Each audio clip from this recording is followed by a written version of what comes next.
Bon, bonjour la famille, j'espère que vous allez bien. Bon, tirez attention à ce que vous avez non, qui est déjà dans l'anzela. Voilà. Lobby dimanche le 24 octobre aux anniversaire nanga. Mais nanga ça la moi réception moi mouké, non ça la thé parce que moi na mo ba vidéo na circulé avant 4 ans. Ana cancer ya liso. Sikoyo muto ko zaba na prise en charge pour une opération ya liso mona na azati parce que les opérations m'ont coûté trop cher.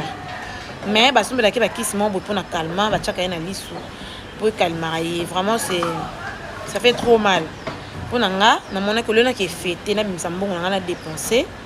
Na sepela lobby dimanche le cause anniversaire nanga na ko pesa nanga mona na mbongo wana asomba ta kisi acha na miso. Voilà.